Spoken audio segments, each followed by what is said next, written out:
during the summer months. And with summer brings a new peace to the land. An incredibly complicated treaty has been signed involving the people of Uruk and the people of Calem.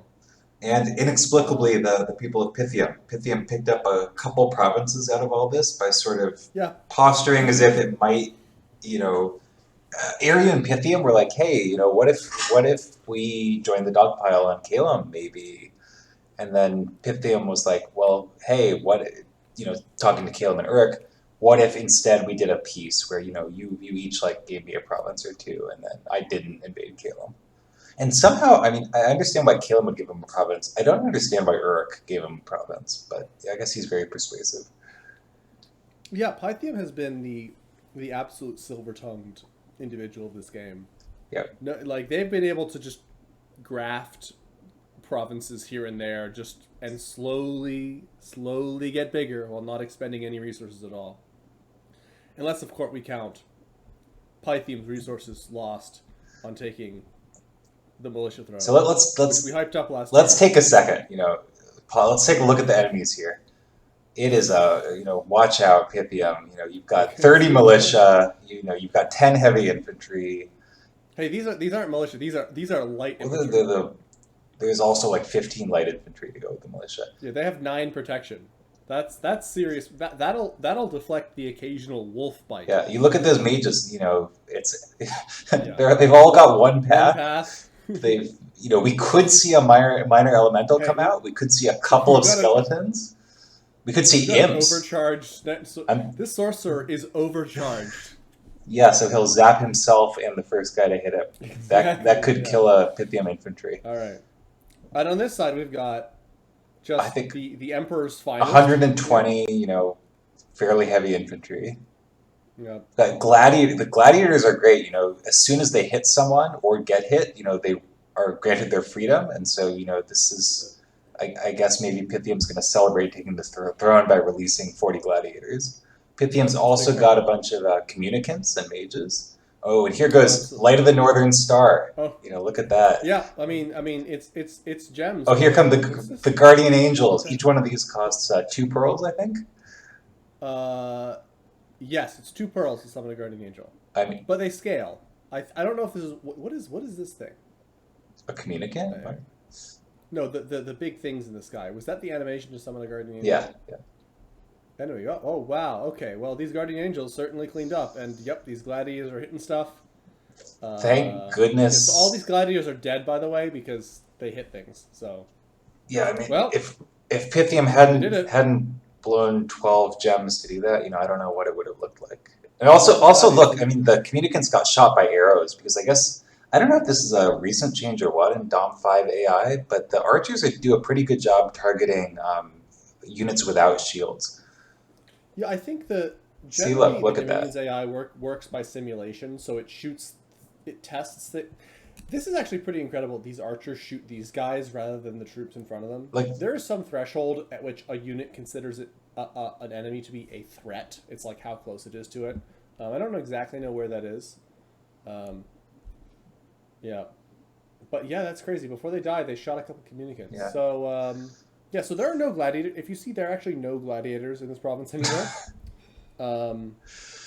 Yeah, so we lost 40 gladiators, some communicants, like 12 pearls, but what do you do? Look, at least Pythium's empire is now whole. Oh, wait, never mind. Knights. That was Tartary. Oh, wait, that's Tartary. That's Tartary. Yeah, we're giving Pythium grief here because it took forever to take this throne, and it could have taken that with 70 heavy infantry and 1 commander.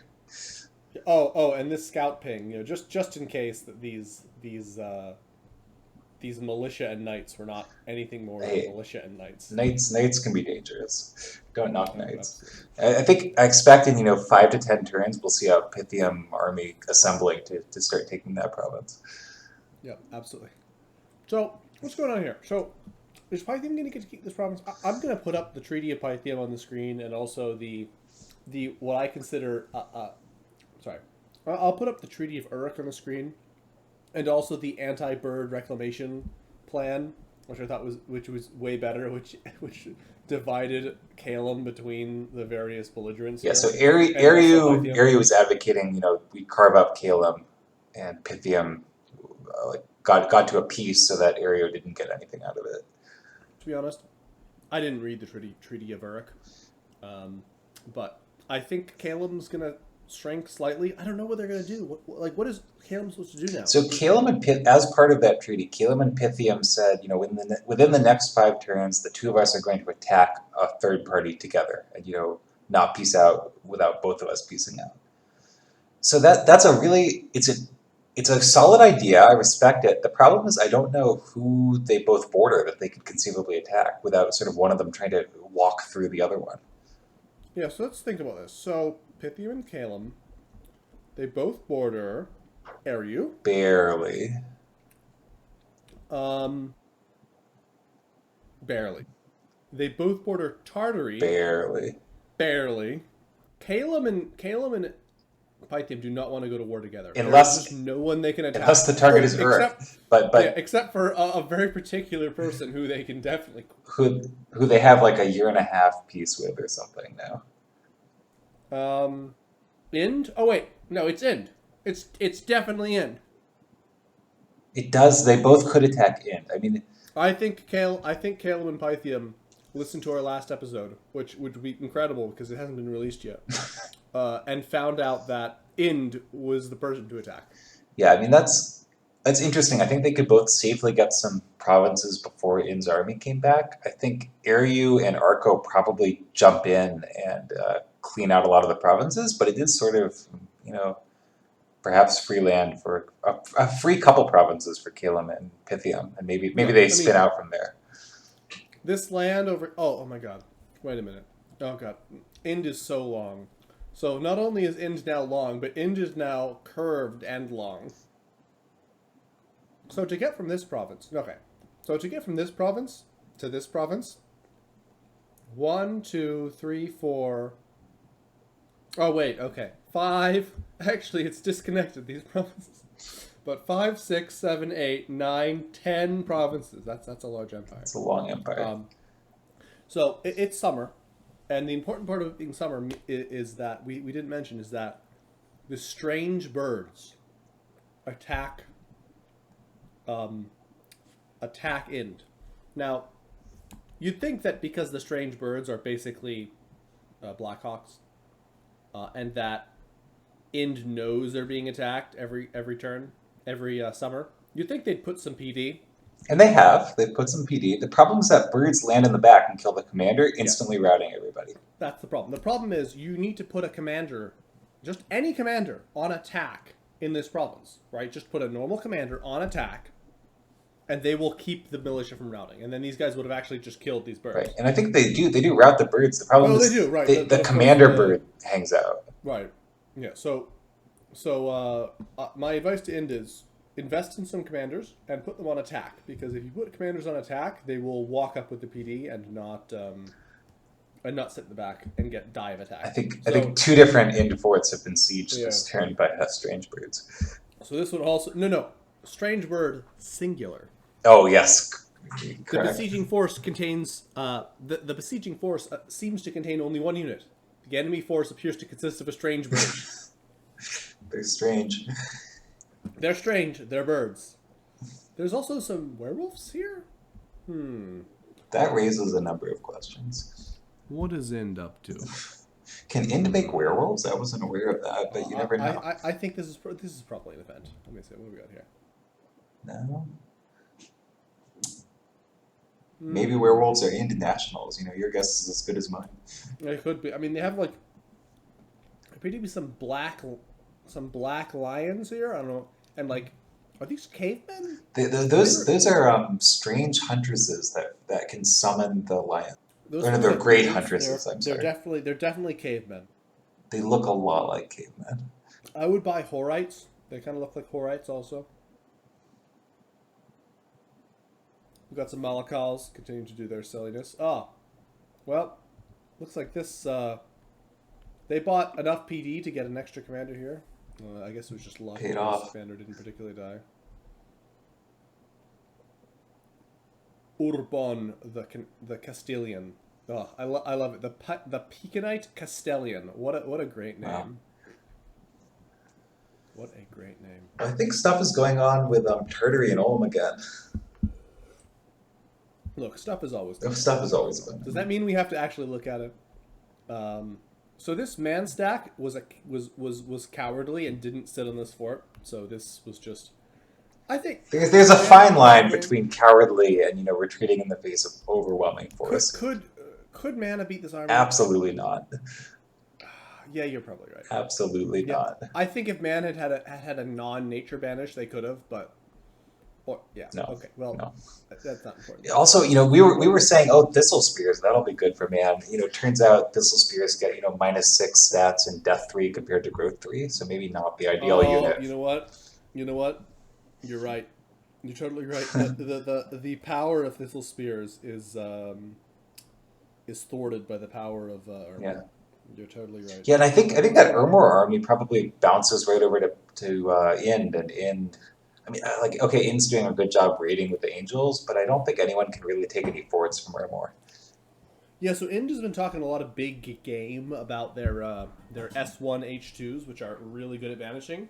So I look forward to see these armies clash. Ind they've moved backward this turn with the armies, though.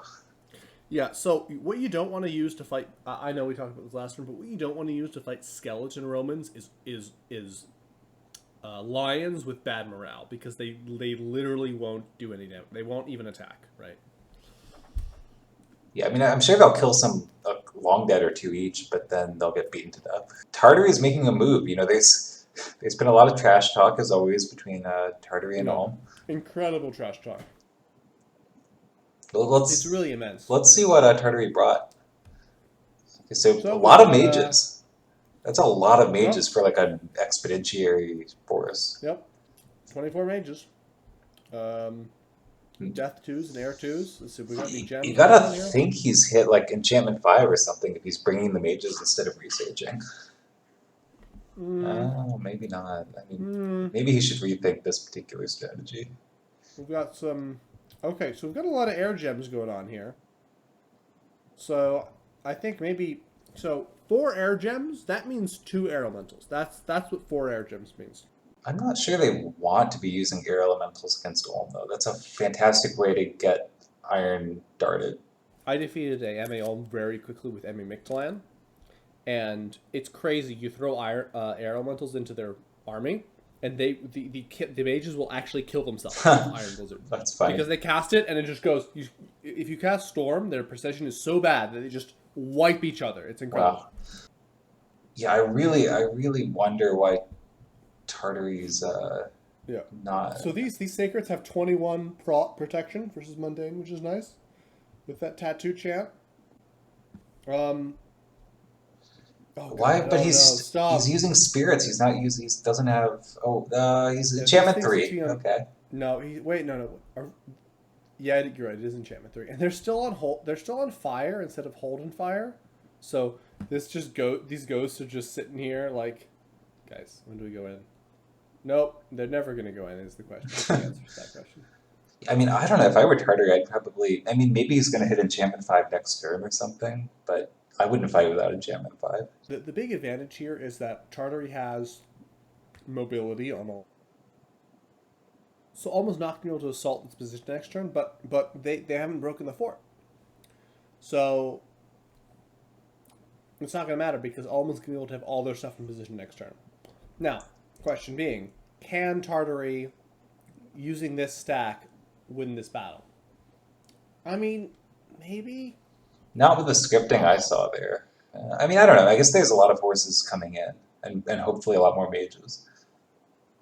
But I really, I would hate... I would certainly like to see Hold and Fire. Yeah, and I think the issue is that, I mean, maybe they are Hold and Fire. Wait, never mind. It is, you're right. It's but I would hate to see just, a few ghosts go out, and then, 250, full plate Ulm slam into the light cavalry. I think you really need the skeletons to prevent that. So what I want to see is, I want to see these mages spread out and not in a line, and then forward, so that these guys can actually move in front of them without getting stuck. Yep.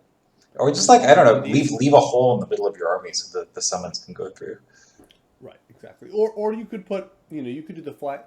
So it's either flank troops and center mages, or center troops and Yeah, flank mages. one You of the could two. yeah, so you could put all these mages up here and down here, and then have the ghost streaming from the sides. That's a great strategy, but you do not want your ghost just sitting behind your troops. Yeah. Absolutely not. Anyway, wow, Arco's looking big. Well, Arco got 2 free forts and a big farm off of Ulm. Pythium has actually managed to be properly in first now in income. Sorry, in provinces. Indus first in forts. Pythium is versus income. Ariu. Okay, look, we're gonna have to go back and we're gonna have to look at Ariu's gem income, because they're just so good at, and of course you can never forget the bog. They're on the move. They've stepped out of the swamp. They are on the move. Watch out. Yeah, I don't see any major. Maybe. Oh wow! Wait! Not one, but 2 Eagle Tribe settlements. Wow. Look, these Eagle Tribe settlements are they're going to be critical for a nation that already has a lot of air. And of course, this is basically an EA Ulm Axe Warrior, which of course is the greatest troop known to man or beast. So it even has more protection.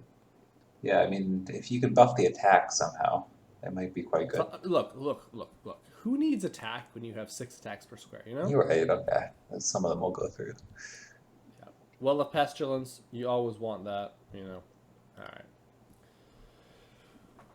Anyway, anything else going on this turn? I don't think so. I think basically, yeah, Pythium continues to be big. Man continues to not bring enough mages to banish Ermor, and then know that, so back off. Could be worse. Arco continues to. They have no more barbarians to sacrifice their elephants to, so Arco's basically done. I think We could watch Arco storm that Ulm fort. I think there were elephants involved, and were there? yeah, we can see how they did. Let's take a look. I think there were 4 elephants. Here we go. We got some spiders. They think they're Machaca.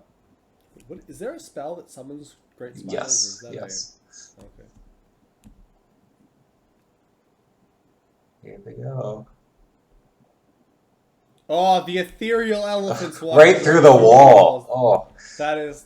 Arco has learned from its mistakes, and it's taking elephants to the next level. Ethereal elephants who walk through walls. That is just. That's spooky. Peak spook.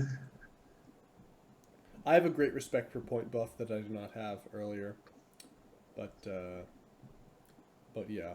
Also, some Tritons decided to try to take control of our province. It's probably not going to end well for them. No. Yeah, no, it didn't go super well. Yeah.